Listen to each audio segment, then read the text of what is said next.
Okay, so this video today is about how to train the upper body for better shoulder health.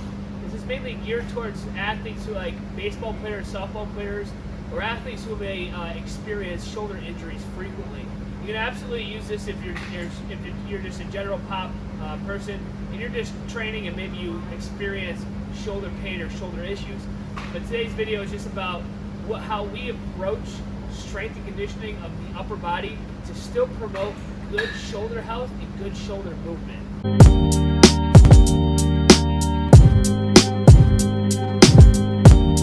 Okay, so the first thing that we really want to focus on is performing our horizontal rowing and our pulling, which would be more vertical pulling, overhead to down to the shoulders in a full range of motion at the shoulder blade level. Now, we're going to kind of demonstrate a couple of these, but this is essentially going into full protraction and full retraction on the rows, and again going into full overhead flexion and fully pulling the scaps down and back as well on the vertical rowing. All right, so the first example of this would be like, for example, a single arm row, and I want to demonstrate how athletes or just people in general usually perform a row, and that is kind of setting up and not fully protracting or fully reaching out, but kind of keeping the shoulder back and retracting the whole time. Now what that's going to promote is it's kind of like not strength training in a full range of motion. Similar to like if you didn't squat as deep, you wouldn't build as much hypertrophy or as much hip health or lower body health. So while we're performing that single arm row, or really any row variation, this pertains to every single row that you do, we want to think about reaching and protracting.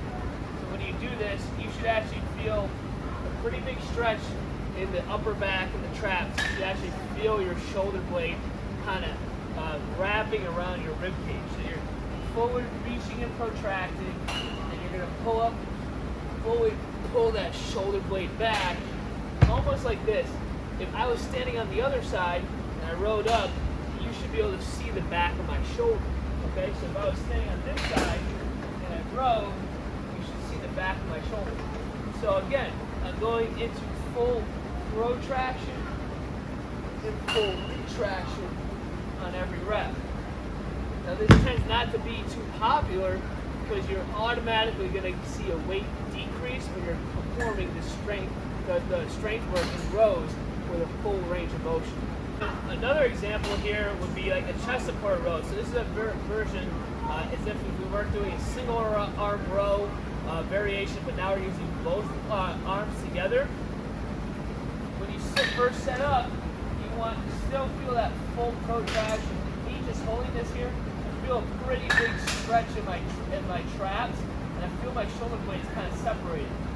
As I pull up, I'm going to try to pinch them together as hard as I can, and then again, fully protract, fully retract, protract, fully retract. Now that's just training our shoulder, our upper back and our shoulders inside a full range of motion. Now your shoulders are strong in a full range of motion. All right, so this is a version of a vertical pull, but the same concept of going through your full range of motion. Instead of separating the shoulders apart, you should actually feel your scaps kind of rotating upward. It's called upward rotation. So when you go fully overhead, you should actually feel these lats here start to stretch out, and that the shoulder blade's actually kind of rotating upward. A pull is a very easy way to essentially train the arms more than the back. So you really have to emphasize this if you want to train the back and get the back stronger. Now our back is what's going to decelerate our arm when we're going through violent movements like in baseball or softball. So strengthening that upper back and just back in general is going to be super important, and we want to be able to achieve full ranges of motion inside of our scap. So while you're performing this, just make sure you come all the way down.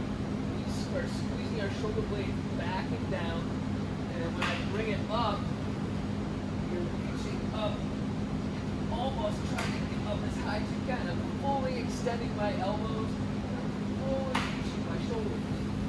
So again, all the way up,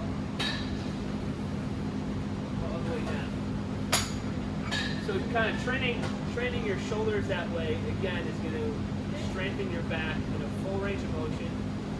You're not going to lose range of motion, which kind of doing partial reps like that or not full range of motion reps, your body's going to kind of adapt to that, and you're actually going to start to lose range of motion. And as a result, that's going to deteriorate the health of your shoulder. Okay, so the next rule that we like to use for shoulder health training the upper body is using pressing movements that promote dynamic stability of the scap throughout a full range of motion. So this is kind of similar to how we're performing the rows and the pulls, but now this is just an pressing movement. So examples in which this wouldn't be true would be more along the lines of straight bar pressing. So this could be floor pressing, or it could be bench pressing.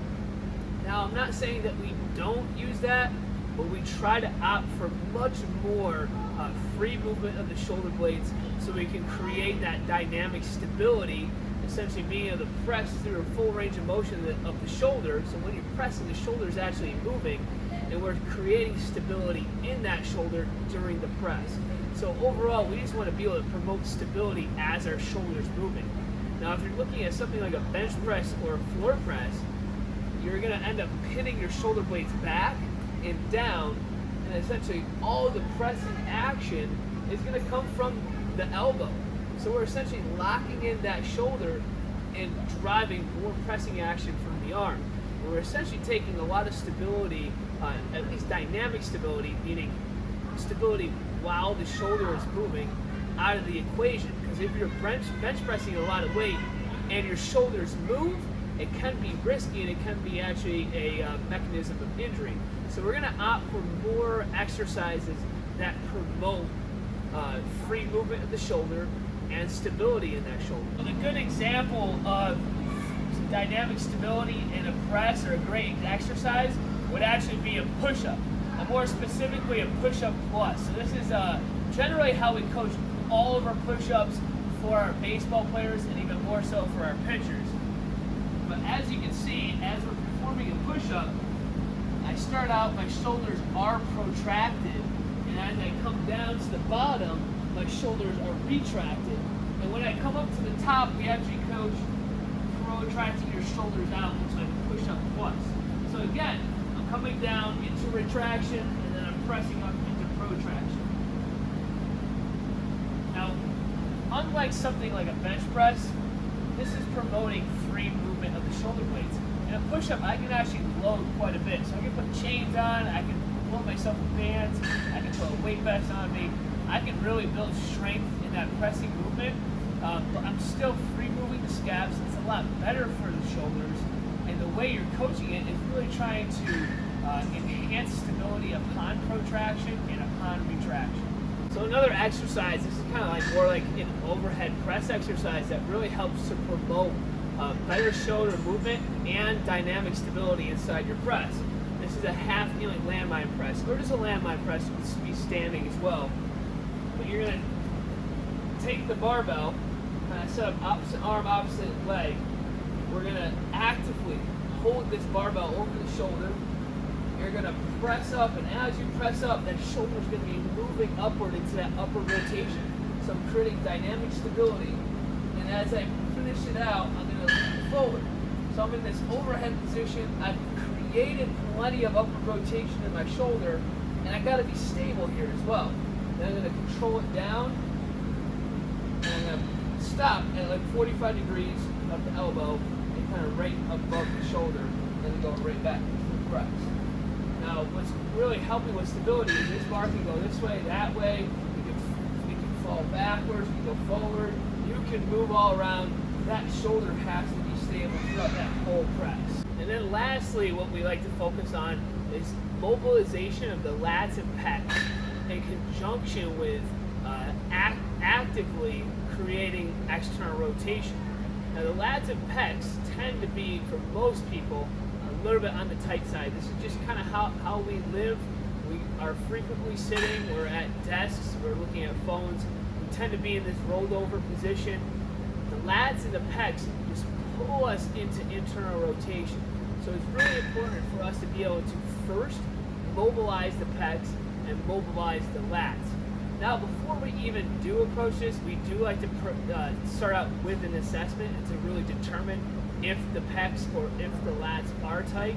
And if they are so, we will move forward on mobilizing the pecs and mobilizing the lats. This is such a common thing that we see it so often that we can generally say mobilizing the pecs and mobilizing the lats will be beneficial. Now, once we do this, we are going to try to strengthen us into external rotation, which is essentially your shoulder's ability to rotate this way. Internal rotation will be the opposite way. So this is where the lats and the pecs are pulling us. So once we loosen that area up, we want to create strength in the opposite direction. Now, this is also a very common position for people who play things like baseball or softball. So we do want to try to get stronger and more stable in external rotation as well. And it helps a lot with just overall strengthening of the rotator cuff. Okay, so here's some just really quick examples of how to mobilize the lats and how to mobilize the pecs and how to create more active external rotation. So the first one would just be like soft tissue work on the lats. So what I'm going to do is going to take a foam roller, you can also use a medicine ball, anything that's really like solid and stiff. We're going to get right underneath the armpit and kind of pinning where that attachment of the lat is. You can kind of go up and down the lats for about 10 to 20 reps. And then what you want to perform is actually overhead reaches. Try to get fully overhead where your biceps in line with your ear.